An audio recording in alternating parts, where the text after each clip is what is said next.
Мына қоғамда адал еңбекпен ақша тауып үй алу мүмкін емес нәрсе. Барлығы жеп жатыр. Ол дүниемен күресу керек. Жарнамада жарқыратып қояды 0%, 2%, 3% дейді. Аслында мынандай звездочка қояды да, қарапайым қазақтардың ол нәрсені білу өте қиын. Бірақ сіз сол үйді алам деп ішіне қарай үңілген кезде ол программада міне нағыз бас ауыру сол кезде. Оған халық ешқандай өзінің ықпалын жүргізе алмайды, солай ғой? Ықпалын жүргізе алмайды, иә. Ал шын мәнінде бүйтіп қазылай берсең, шыны керек айтатын дүниесі де көп. Қасым-Жомарт Тоқаев та өзі кредиттерді кешірді ғой. 6 айдан кейін де үй алуға мүмкіндігі бар. Келесі жыл тағы 50 миллиард бөлінеді, 220 миллиард бөлінеді. Соған сәйкес сіз дайын отыру керексіз. Ол жерде семьясы бар, семьясы жоққа да беріледі. Қазақтың астанасы, ұйғырдың асханасы, орыстың баспанасы деп айтады. Біздің қазақ бизнес ашса, бүкіл танысы бәрі жиналып алады. Бізге скидка бер, бізге тегін бер, жумайсың ба дейді. Одан кейін сол екі ортада сесі да келеді, дәметіп тұрады, участковый да дәметіп тұрады, пожарный да дәметіп тұрады.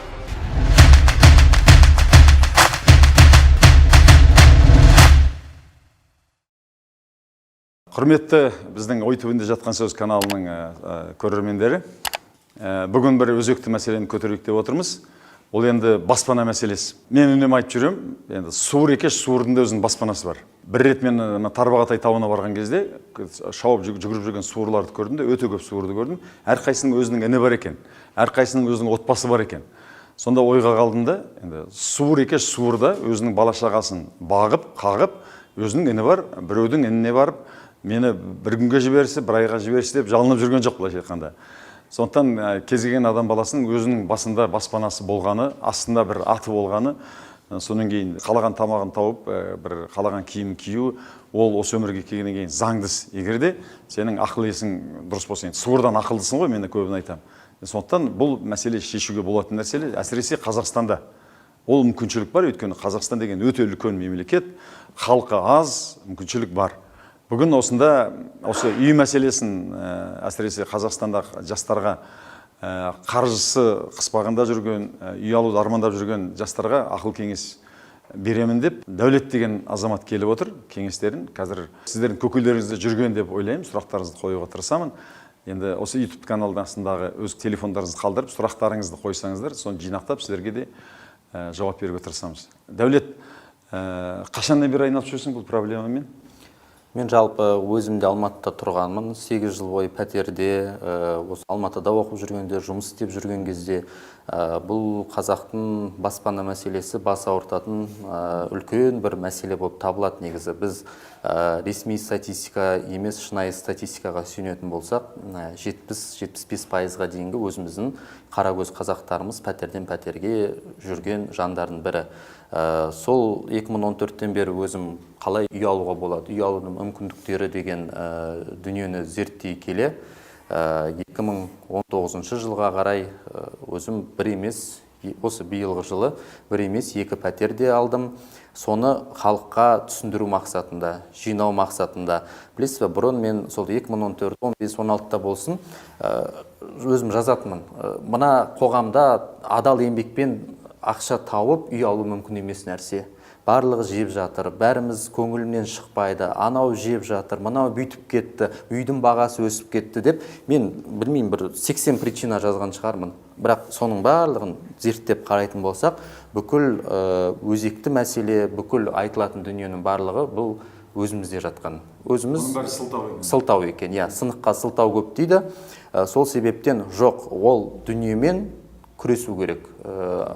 Асқар Жұмаділдаев ағамыз айтады, өмірдің өзі минус плюспен тұрады, бірақ сол минусты да плюс ету ол өзіміздің қолымызда дейді. Менің мынау жаңағы анау жоқ, мынау жоқ деген барлығын жоқ өзімнен бастайын, плюс етейін деп, шыны керек 2014-15 өзімнің айналамда таныстарыма, достарыма айта бастадым. Әй, бірге істейік, мынаны былай, осылай жүрейік, мынада ақша жинағанда осындай тәртіп болу керек, тұрғын үй құрылыс жинақ банк болсын, мына банкте мынандай пайыз екен деген секілді, бүкіл банковский сфераның пайызын зерттей бастадым. Мысалға, біздің қазақтар банкке барған кезде жаңағы пайызға әйтеуір менеджерде шыны керек, сол адам келген кезде содан пайда табады ғой, зарплатасына бонус қосылады, иә, аласыз, саласыз деген сияқты ойларды айтады.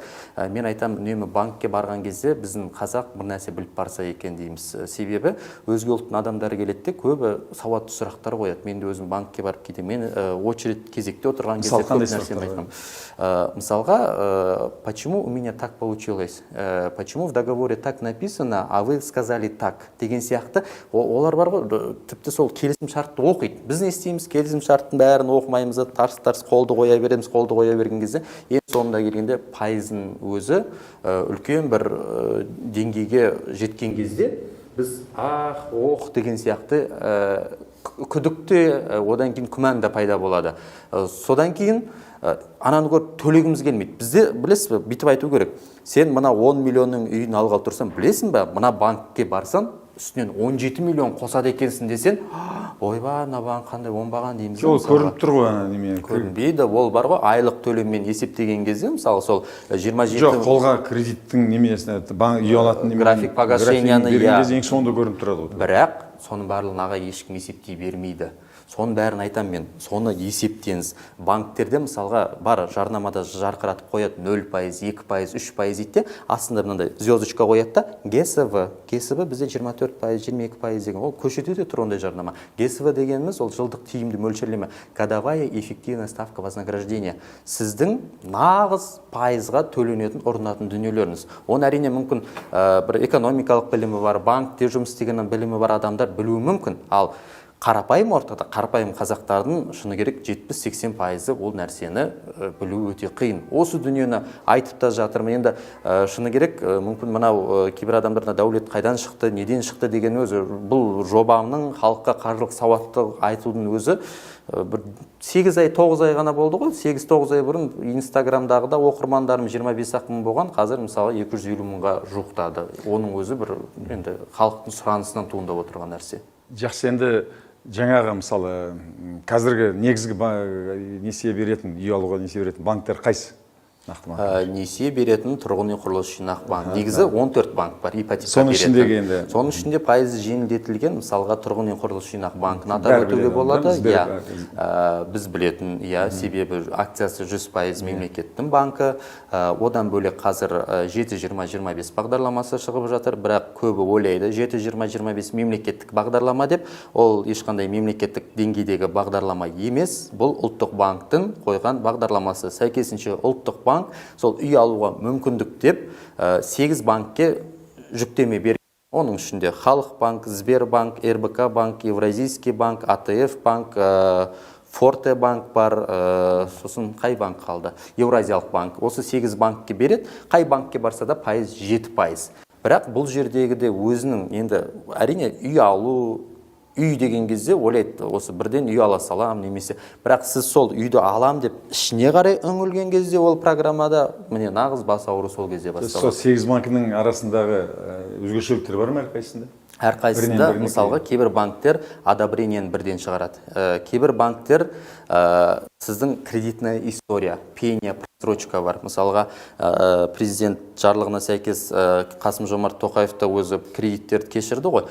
Сол кезде де қаншама адамдар пения просрочкасы бар. Ал енді пения просрочкасы бар адамдарға әрине мынау 7-20-25 пен баспана хит жаңағы ұлттық банк тексеретін қадағалауындағы осы өнімдер 8 банктегілер ешқайсы одобрение бермейді. Неге? Өйткені сіздің тарихыңыз бұзылған. Енді сол тарихы бұзылған адамдарға не айтасың? Онда сіздің жүгіңіз сізге тұрғын үй құрылыс жинақ банкі. Неге? Өйткені тұрғын үй құрылыс жинақ банкінде қанша кредитіңіз бұзылып, қанша бір қателеспейтін адам болмайды. Кейінде жағдайы қазір жаман болып, кейінде жақсарып кету болады. Мысалы, адам қазір өмір болғаннан кейін, қазір жақсымын деп айтуға болмайды, жаман деп айтуға болмайды. Сол себептен кредитная историясы бұзылған адамға да ол банк айдан кейін, яғни қарыздан толық құтылып біткеннен кейін 6 айдан кейін де үй алуға мүмкіндігі бар. Көп ойлайды қарапайым халықтарда, мен бітті, қара тізімге ендім деп. Білесіз, қара тізім деген ұғым ешқандай ұғым жоқ. Біздің өзімнің қарапайым халықтың шығарған термин. Бірақ 8 банкінің кредиттік ставкасы беретін неме бәріне бірдей ғой үкімет. 7-20-25-те бірдей, 7%. Баспана хитте 11%, бірақ оның өзі базалық ставка дейді. Ұлттық банк бізде базалық ставканы әрбір 1,5 ай сайын немесе 3 ай сайын өзі өзгертіп отырады. Соңғы рет бізде базалық ставка осы қыркүйектің 5-інде өзгерді, сәйкесінше баспана хит 11% болды. Оғанға дейін онда 75 болды. Базалық ставка бізде өсетін болса, баспана хиттінде пайызы өсе береді. Оған қарапайым халық ешқандай өзінің ықпалын жүргізе алмайды, солай ғой? Ықпалын жүргізе алмайды, иә. Қатқан процент, қатқан...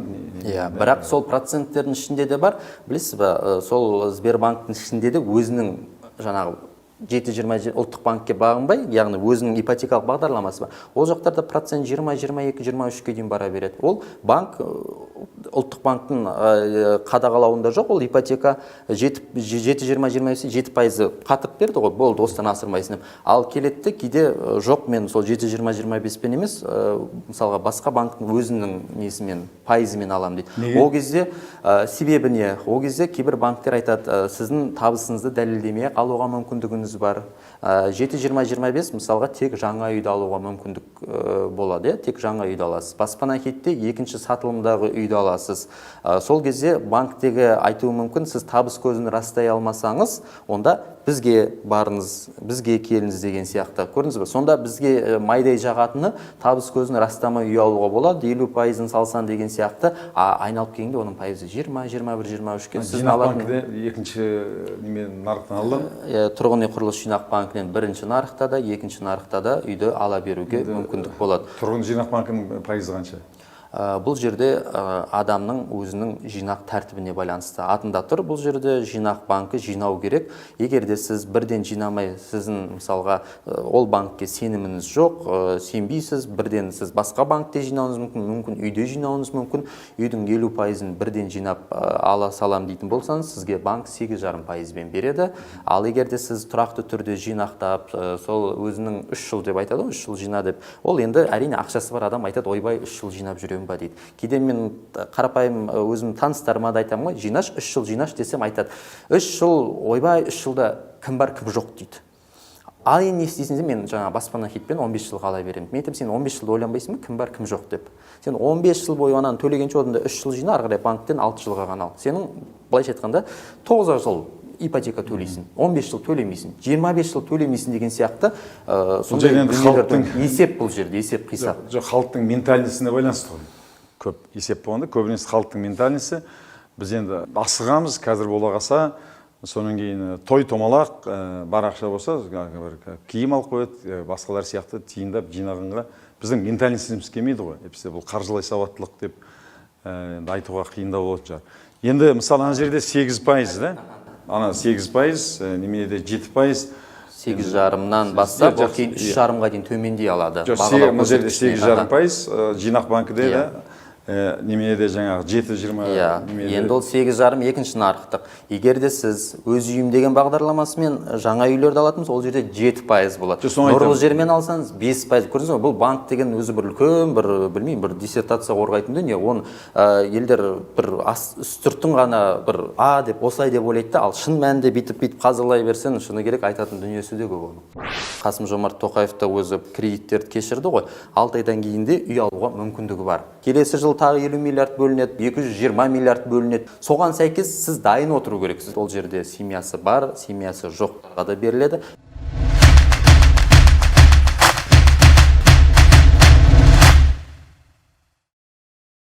Енді мен білетінім Қазақстанда солардың жарнамасы өте көп. Енді қанша тойларда адамдармен айтқан кезде бар айтады, құрылыс жинау немесіне адам үй алыпты, соған жинап жатырмыз, соған кредит деп жатырмыз дейді. Сөйтіп тұрған кезде 20-25%-ға барып кредит алу деген ақылға сыймайды. Жоқ, тұрғын үй құрылыс жинақ банкінде мен сізге айтамын 20-25% деген ешқандай пайыз. Жоқ, басқа банкілердің, басқа ипотекалар бар дейді ғой. Сол сияқты енді қараңыз, жалпы статистикада міне былтырғы жүйемен айтсақ 56 мыңға жуық халық баспана сатып алған. Соның 50 мыңдайы тұрғын үй құрылыс жинақ банкімен алған. Қалған 6 мың адамы өзге банк арқылы сол жерде 7-20-25-те шықты. Баспана хит кейін былтыр қараша айында шыға бастады. Оғанға дейін 2017, 16, 15-те бізде ипотека нарығы мүлдем тұралап қалды. елдер мүмкіндігі жоқ мүлдем. Ал енді міне мүмкіндік берді, ал деді, сәйкесінше үй алатын адамдар да көбейіп жатыр. Бірақ сол адамдарға беретін бағыттың өзі түзу болу керек. Бағдары дұрыс болу керек. Қандай өзің нақты ақыл кеңестерді айтар едің? Адам өзінің жағдайына сай, мысалға, біреудің айлығы 300 мың, біреудікі 100 мың, біреудікі 50 мың болады, мысалға. Әр адамдікі бағытына қарай, мысалға 300 мың алатын, әрине оның алуға мүмкіндігі өте көбірек болады. Кейбір адамдар бар, 50 мың, 60 мың айлықпен мен үй ала аламын ба дейді, жинайтын болсам. Мен айтамын, сіз ол кезде 10-12 жыл, 15 жылдай жинайсыз деймін де, үйтуге болмайды. Мүмкін сіз 50-60 мың айлық алып отырсаңыз, сізге бір қосымша табыс. Мүмкін сізді айтасыз осы бизнес баста, бос отырма деген сияқты. Мен де оны айтамын мысалға. Мүмкін екіншіден бір нәрсені сатасыз. Мүмкін басқа бір өзіңіз жақсы, енді былай деген сияқты да енді. Ұйқым қансын десең, ұйықта, қарның ашпасын десе, тамақ ішіп ал деген сияқты. Еңбек ету керек. Сол сияқты әңгіме ғой енді. Қарным ашпасын десең, тамақ іш. Ұйқың қансын десең, ұйықтап ал, көлік сатқың келсе, жұмыс істе деген сияқты ғой енді. Үй аламын десең, ақша тап, ол түсінікті енді. Ақшасыз ешкім үйге санап бермейді. Бірақ сол үй алған кезде, енді үй алатын кездегі адамдар қандай қателікке ұрынады, нағыз сол. Енді қараңыз, ең бірінші қателік өкімет маған тегін үй беремін дейді. Әлі күнге дейін елдер бар. Үйдің кезегінде тұрсам, өкімет маған тегін үй береді деп ойлайтын адамдар бар. Өкімет тарапынан, тіпті елбасының өзі ешқандай тегін үй жоқ. Сонда халыққа айтып жатырмын, елдің барлығы кезекке тұратын арнайы категориялар бар, мысалға. Соның барлығы айтады, мен айтамын, тегін үй жоқ. Барлығының өзінің бастапқы жарнасы бар. Тіпті мынау халыққа ең төмендетілген бақытты отбасы негізгі 3 категорияның өзінде де ол халық 10% ақшасын жинау керек. Сәйкесінше сол бақытты отбасымен мысалға 77 мың айлықпен алып жатқан адамдар бар. Ол өзінің мемлекеттен бағдарлама шығады. Әскери баспана болсын. Сол бағдарламаны дер кезінде оқып, түсініп, соған сай құжаттарды жинап әрекет еткен адам болатын болса, әрине ол өзінің бағдарламасына сай үйін алады. Түсінікті енді. Тегін үй өкіметтен берілмейді. Кез келген берілген үй болса, бәрі 10% ақшаны жинау керексің. Ол бәрінде емес. Тек бақытты отбасы ол 3 категорияда ғана. Оны қазір мысалға бір адамдар көріп отыр, ойбай мен 10% бар екен деп банкке барып ағылып, ол қайда деп те сұрауы мүмкін. Ол бақытты отбасы бағдарламасы мемлекет тарапынан жылына 50 миллиард ақша бөлінеді. 3 категория: толық емес отбасылар, көп балалы отбасылар, одан кейін үйінде мүгедек баласын асырап отырған жандар. Мүгедек баланың өзі 18 жастан асып кетпеу керек. Егер де араларыңызда осы категория болатын болса, бұл кісілер бақытты отбасы. Оның өзі бақытты отбасымен аламын деп ойлайды, бірақ оның өзінде де адам осы категория үйдің кезегіне тұру керек. Алматы қаласында үйдің кезегіне тұру үшін 3 жыл сіздің қалалық пропискаңыз болу керек тұрақты. Прописка мысалға тұрақты түрке көп адамда бола бермейді. Мен соны да айтып жатырмын, мысалға тіпті сол сіздің нақты сол жаңағындай енді 150 мың, 200 мың айлық алатын шамаңыз жоқ. Енді сіз біліп тұрсыз оны. Ойбай мен өлсем де ондай таппаймын дейтін адамдар бар. Онда сіздің бағытыңыз бақытты отбасы екен. Бақытты отбасыма онда дайындалыңыз. Биылдың өзінде бақытты отбасының 50 миллиард өкіметі толығымен ақша игерілді, бітті. Келесі жыл тағы 50 миллиард бөлінеді. Президенттің жарлығына сәйкес 2022-ден бастап 220 миллиард бөлінеді деп айтты. Соған сәйкес сіз дайын отыру керексіз. Кейде бізде ақпарат жетпей қалады. Кейде жоғарыдан ақпарат жетеді, бірақ соны түсінбей жатамыз. Тіпті сол бақытты отбасында да өткенде айтылды. Шілденің 31-іне дейін акиматтан направление барып үлгерді. Мен сол туралы посттарда жаздым. Мына өзімнің хабардағы бағдарламама да айттым. Соны көрген адам, соны оқыған адамдар направлениесін алып, соның нәтижесі ретінде қазір үйін алып жатқан адамдар бар. Ал ақпаратты кеш оқыған адам, ал енді не істеймін? Ол бағдарламаны келесі жылға дайындал деп айтасыз. Тағы да қандай мысалы осылай үй алсам деп жүрген жастар әсіресе енді? Жастарға биылғы жылдан бастап не бар? Жастар бағдарламасы, яғни арендалық тұрғын үй дейді. Оның өзінде шарттары бар.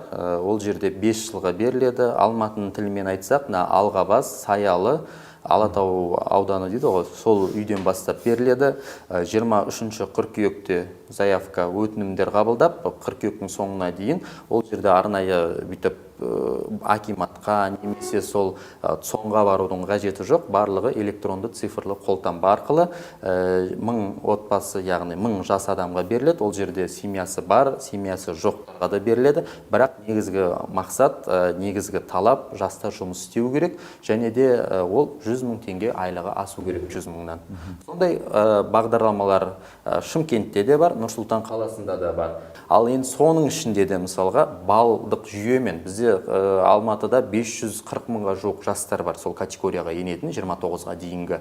Оның барлығына үй бермейді ғой өкімет. 1000 ғана үйді арендалық жилье ретінде береді мысалға. Сол арендалық 1000 пәтер, иә. 540 000 адам бар. 540 000 адам бар, көрдіңіз ба? Ол 540 жылда қанағаттандырады екен ол. Иә, соның өзінде мысалға адамға сен соның дұрыс бағыт бағдарын беру. Ол жерде балловый система, мысалға бізде бар, Қазақстанда 100 сұранысқа ие мамандық бар. Сол тізімде кімге сіз сол мамандықты оқыдыңыз ба, сізге 10 балл береді. Сіз семьяңыз бар ма, 5 балл береді. Әрбір балаңыз бар ма, 2 балл береді. Бірағыңыз мысалға отбасы бізден ажырасу деңгейде жоғары дейміз, сіз ажыраспай сол отбасыңызбен 5 жыл, 6 жыл ма, әрбір жылыңызға балдан есеп. Сол баллы шкала бойынша сол үйді мысалға береді. Бірақ енді тағы да халық арасында айтады, не ап сол 5 жыл сонда ары қарай не істейді, неге ол атын аударылмайды дейді. Бұл жердегі айналып келгенде өкіметтің жастарға беріп отырған мүмкіндігі 5 жыл бойы жаңағындай 90 000, 100 000 теңге біреуге төлегенше өкіметке 10-12 000 теңге төле, қалған сол 90 000-ның 70-80 000-ның жина.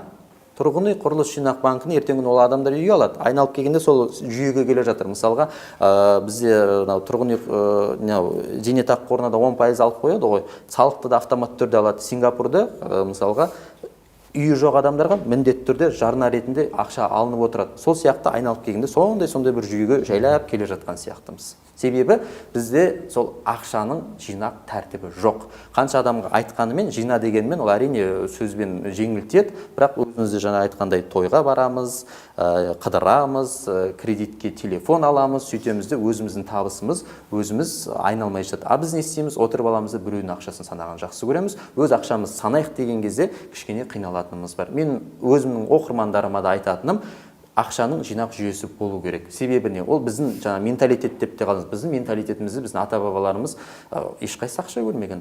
Бәрі малдың несінде жүрген. Мал мен алтынмен есептелді, бірақ ешкім қағаз ақша көрмеді. Ал Еуропа болсын, сол Америка болсын, 18-17 ғасырдан бері ақшаның құнын, еврейлерді де айтамыз, сол ақшаның құнын көріп келе жатқан нәрсе. Әрине біз өзіміз 90-80 жылдары ғана заман опыр-топыр болып, тоқырау заманы келген өзінде де ақшаның жүйесін біз игере алмай, оқи алмай қалдық.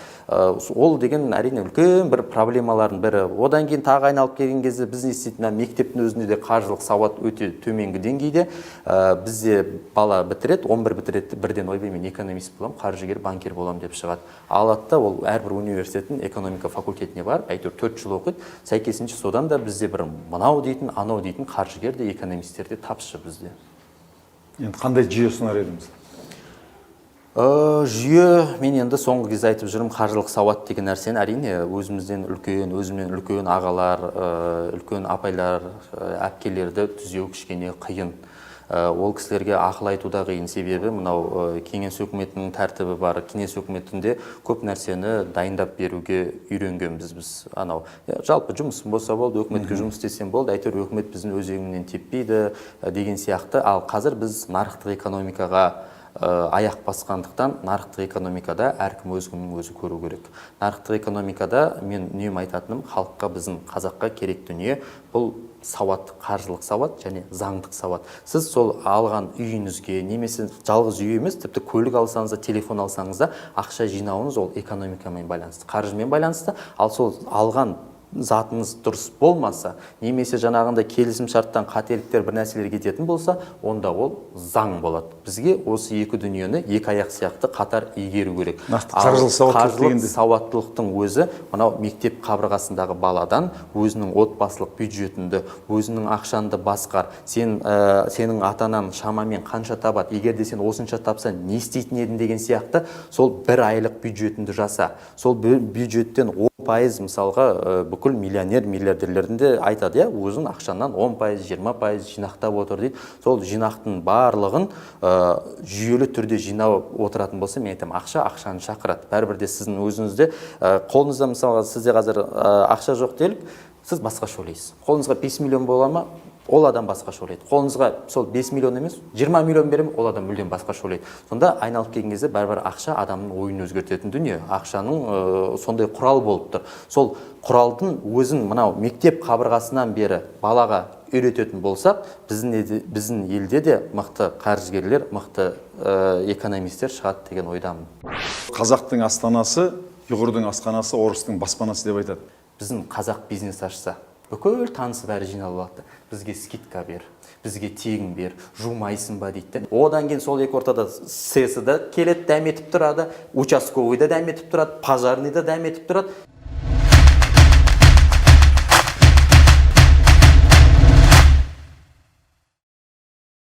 Бір элементтерін айтып кетші, сол мысалы қаржы сауаттылығының. Мысалға, екі бала бар делік, қолыңызға 5 мың теңге беріп, дүкенге жіберіңізші, екеуі екі түрлі нәрсе алып келеді. Ал енді сол адамға келіп, сен не себепті мынаны алдың, не себепті мынаны алдың десеңіз, ол ойлана бастайды. Мысалға, ол айтуы мүмкін, мен ол нәрсені жегім келді. Ол нәрсені сіз содан ақ көресіз бұл баланың ойын. Біреу айтады, бұндай зат менің үйімде жоқ, үйде стакан жоқ еді, мен анама сыйлайын деген сияқты айналып келген кезде ақшаға келгенде сол әр адам психологиясы әртүрлі. Ал сіз сол адамға 5 мың теңгені алып, сен керек дүниеңді ал. Тамағына анау бір адам сол 5 мың теңге берген бала, мысалы, толығымен жейтін тамақтарды ғана алып келуі мүмкін. Мен осы тәтті нәрсені ол адамға айту керек. Сен бүкіл ақшанды өзінің сол тәттіне шаша бермей, мысалы, жинау керек. Жиналғанда да сол 5 мың теңгеден сен өзің не алғың келеді? Ол айтуы мүмкін. Мен ойыншық көлік алғым келеді, кішкентай бала, мысалы. Немесе велосипед алуым керек. Ал сен білесің ба, сол велосипедке саған біреулер енді біз кішкентай неміз, мысалы, көрімдік береді дейді. Одан кейін ата-ананың берген ақшасы, мектепке де сол күніне сіз, мысалы, балалар бар, ата-аналар балаларына береді күніне 300 теңге, 500 теңге. Сол 500 теңгенің өзін күніне сен жүйелі түрде санап, 100 теңгесін жинақтап отыратын болсын, сен 3000 жинайсың. Сен сәйкесінше 9 ай оқисың делік, 9 айда сен 27 000 жинасан, сен өзің армандағы велосипедіңді аласың. Міне мотивацияда сондай нәрселерден бастау керек. Ол элементарный. Сол каникулға шығады, жаз бойы велосипед тебесін деген сияқты қаржылық сауаттында өзінің бір кішкене жүйесі бар. Әйтпесе не, менің де ата-анам бар, жаңа тойға да ақша шашады, қыдырады. Ал енді мен айтам, сіздер тойға қанша ақша жинадыңыз, шаштыңыздар десем, ой, Дәулет, оның барлығын санасақ, бір 2-3 квартира алатын ақша кетті ғой. Ол бәрімізде солай. Айналып келген кезде ол өзіміздің жинақ жүйеміз дұрыс болу керек. Сәйкесінше сол ақшаны жинап, ақшаны жетпей бара жатса, адам таршылық көретін болса, ол қосымша бір нәрсені іздей бастайды. Мүмкін мен мына жерден ақша табуым мүмкін, немесе екінші жұмыс істеуі мүмкін деген сияқты кәсіпте бастауы мүмкін ол адам. Негізгі мына қазір көп немене адамдар оқып бір-біріне таратып жүрді ғой, самый богатый человек Вавилон. Оқыған шығарсың да? Енді халықтың ментальностін өзгертіп, жаңа ақшаны шашпай, тиыннан тиын қосып жинау деген осы бір хабарлармен өте қоюы. Қазір, мысалы, қай қалаға барсаң да, ең көп салынатын қандай құрылыс? Ресторан, да? Ресторан, әсіресе кафе-ресторан. Мысалы, Алматыда Талғарға кетіп бара жатқан кезде, мен осыдан 5 жыл бұрын балам үйлендіргенде қуаныш 1, қуаныш 2 болған. Сол кезде Диана деген бір ресторан болған. Түріктердің салған ресторан, сол ресторандардың саны қазір өтірік айтпасам, әрқайсысы 10 шақтаға жеткен шығар. Бүкіл көшенің түгел ресторан 600 адам, 800 адам сиятын салынып жатыр, ол салынып жатыр, оны тоқтайтын шұғыры жоқ. Мемлекеттік идеология жоқ, ол енді халықтың ментальностін, ол үшін ақша, мысалы, тиынды құрайды, ақшаны үнемдеп ұстау керек дегенде, мысалы, сауаты жоқ. Мысалы, менің апам да, мысалы, 90-ға келіп қайтыс болды. Қайда мен кішкентай кезім. Сол кісі жинайды. Сол кісілерден бастап біледі. Енді ол үшін шынында да, мысалы, ақша жинасаң, телефон сатып алатын, тағы бір ақша жинасаң, көлік сатып алатын, тағы одан молырақ жинасаң, үй сатып алатын, бәрі түсінеді. Оған енді университет оқып, экономикалық вуз, бірдеңке финанс бітір, қаржы бітір керегі жоқ. Бірақ бір бәсекелестік, мысалы, әркім ананың баласы оқымай қалды, мына баласына той жасап бере алмады, бір жасына той жасап бере алмады. Өлеңде бар ғой, талай жүр, бір той жасап баласына бере алмай деген көрінген дастарханда айтады. Сол менталист біздің әбден тырнағымызға дейін сіңген ғой. Осыны жаңа қаржылай сауаттылық бір бағдарларымен адамның ойын өзгертуге болады деп ойлайсың ба? Айта берсек, адам ойланады. Айта берсек, мынау мүмкін солай екен ғой. Мен мысалға өзім Инстаграмда тікелей эфирлерді де көп жүргізем. Сонда бір кісі жазды да, бір 50 мың ғана айлығым бар. Не істеймін ал сонда? Не істеймін ал? Үйді қалай алам деп. Білесіз бе, сол адамға шыны керек, мен бір эмоциямен ұрсып жібердім. 50 мың айлық аласыз, кімге ренжисіз сонда? Өзіңіз бір сүйіктісіңізбен айналыссаңызшы дейді. Не ашам дейді. Мен тұрдым анаған торт пісірдіңіз дей салдым мен бір. Болды тікелей эфирде торт пісіріңіз дей салып едім. Торт пісіру менің қолымнан келмейді деді. Сосын мен тұрдым да айттым, онда қолымыздан келетін нәрсе. Соны айтады да маған, Дәулет, сен торт пісірген сөзінен ойланып, мен пиццерияны аштым дейді. Пицца сатуды қолға алып, қазір міне пеш алдым деген сияқты ол адамның сол әрине айтқан жақсы жина деп те айтады. Кейбір мені де сынайтын адамдар. Сол сіз айтқан сияқты жаңағындай әрине ол бәріміз білеміз, зат алу үшін де оған ақша керек деп айтамын. Бірақ сол жинаудың да өзінің тәртібі, жаңағы айтқандай мысалға банкте де айттым ғой, тұрғын үй құрылыс жинақ банкінде де ай сайын салып жинақтап отыру керек. Мысалға сол пайыз деңгейі 10 миллионның үйін сіз дұрыс жинақтап 3 жылда алатын болсаңыз, переплата 800 мың ғана шығады.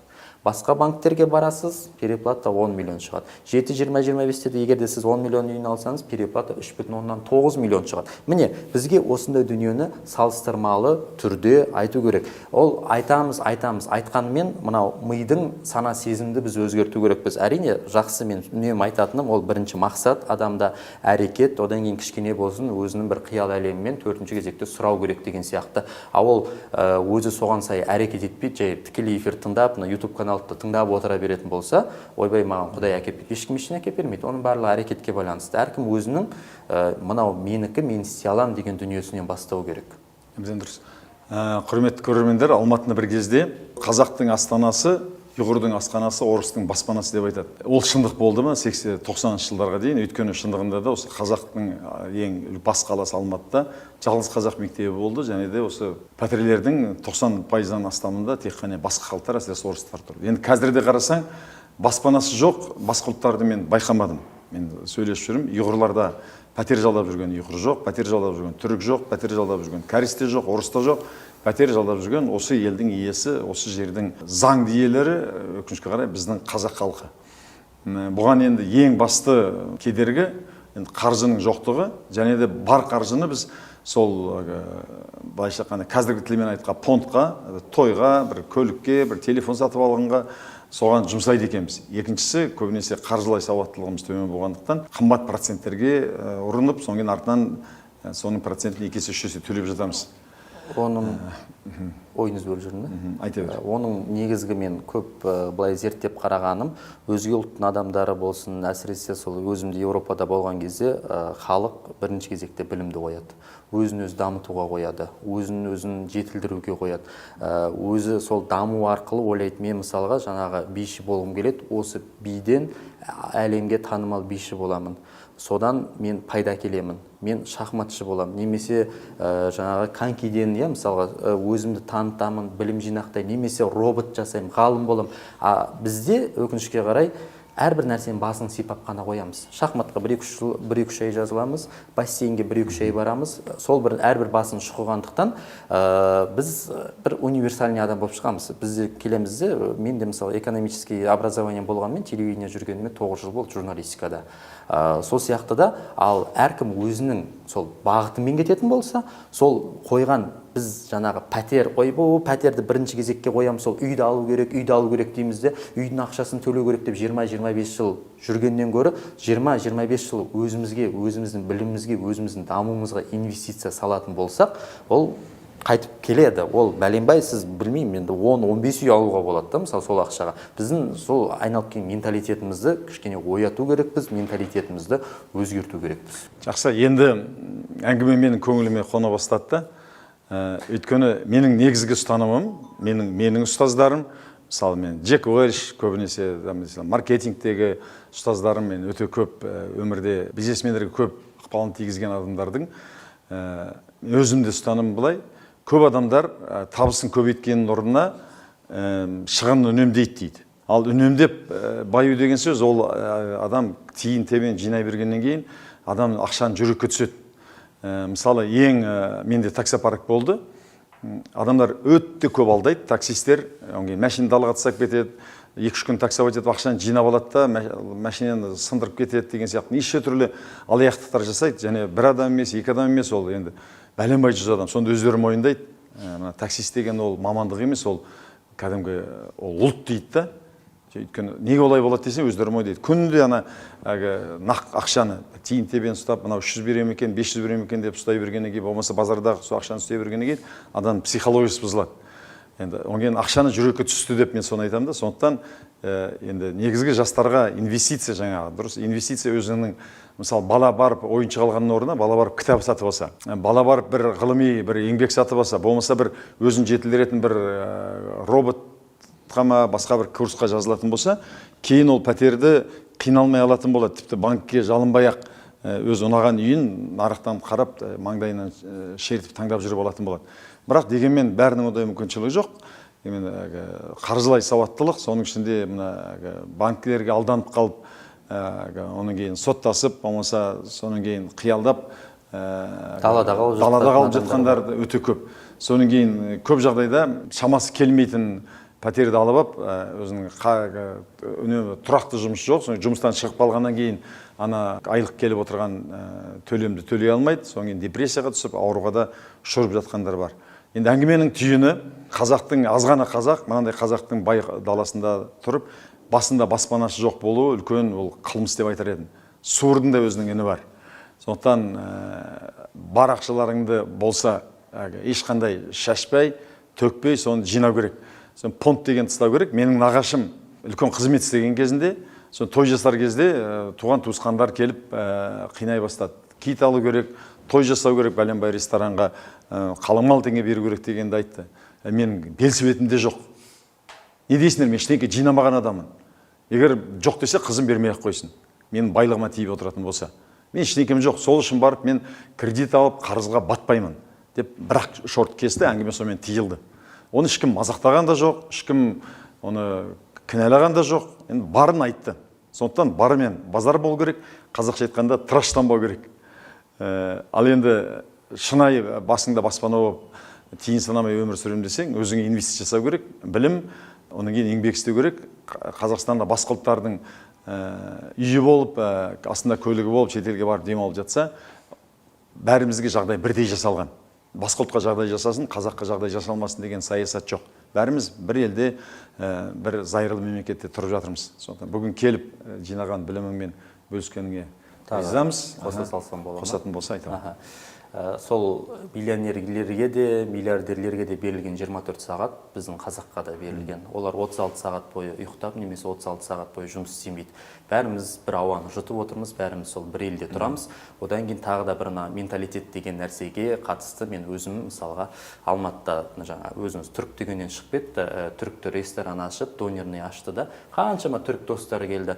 Соған келіп, донер алады, енді ол кезде 500-600 теңгенің донерін жейді де, бірақ 5 мыңнан, 10 мыңнан тастап жатыр. Анау енді кәсібі ашылып жатыр, мәзді, рахмет деген сияқты енді салып, одан сайын шай беріп нетіп жатыр. Ал бізде, мен қарап отырмын да сол жерде, біздің қазақ бизнес ашса, сондай донер ашатын болса, бүкіл танысы бәрі жиналып алады. Бізге скидка бер, бізге тегін бер, жумайсың ба дейді. Неге арзан емес? Неге арзан емес? Өзі ол енді ашылып жатқан адамды да өзі қарызға алуы мүмкін, сол несие де алуы мүмкін. Соны жан-жақтан бүкіл туысы жұлмалай берсе, таныстар жұлмалай берсе, ол ресторанда отырмайды да, келмейді. Мына қазақтардың аулақ болайықшы дейді де, сөйтіп біз өзіміз банкрот қылдырамыз. Ал егер де бізде сол жаңағы мен көрген мысалдағындай біреу бизнес ашып жатса, содан скидка сұрамай-ақ, өз бағасына шамамыз жетсе бір 100 теңге, 200 теңге, 500 теңге қосып жүрсек, сол қазағым өзі риза болып қалады ғой. Ол қазағым ертең күні сен деп айтады. Сол қазақ бізде мынау өте қаншыл халықпыз. Қанша жыл өтсе де, қанша ғасыр өтсе де, біздің мынау жеті атаға дейін біздің қанымыз араласпағандықтан бәрібір қаншылмыз. Сол келеді де, сенің жағдайың бар, аға маған мынаны беріңізші десе, соны ертең күні саған тегін ақ бере салады. Тегін ақ көлікті де алып бере салатын адамдар бар. А біз не істейміз? Солындай менталитетпен, бәлесінен аулақ дейміз де, одан кейін сол екі ортада СС да келеді, дәметіп тұрады, участковый да дәметіп тұрады, пожарный да дәметіп тұрады. Біз сол қазақтың бір өшуіне емес бір жағдай жасайтын болсақ, бәрі болады. Өзіміз шыны керек 18-ақ миллион адамбыз, мына жерде бәрі сияды. Жақсы, осыдан қанша жыл бұрын қазағым, қалың елім, қайран жұртым, ұстарасыз ауызға түстім ұртың, жақсы менен жаманды айырмадың, бірі қан, бірі май болып енді көрдім деп Абай да зарлап кеткен. Біз ол зарлағаннан ештеңе өне қоймайды. Рим 2008 жыл бұрын салынған екен, 2008 жыл бұрын бізде Рим сияқты қала болған жоқ. Енді біраз аздаған кішкентай қалалар болса, біздің көшпенді өміріміз қанға сіңген менталитеттің ол біраз уақытта шыға қоюы мүмкін емес. Оған оны көп жағдайда енді мойындауға, қабылдауға тура келеміз. Бірақ айта берсе, тамшылай берсе, суда тас тесет дейді ғой. Айта бергеннен кенде болып жатқан жоқпыз. Тағы да бір ой салуға тырыстық сіздерге. Әр қазақтың баспаналы болсын, әр қазақтың дені сау болсын, барлық қазақ байда бақуатты болсын деп бүгінгі сұхбатымызды аяқтайық. Рахмет.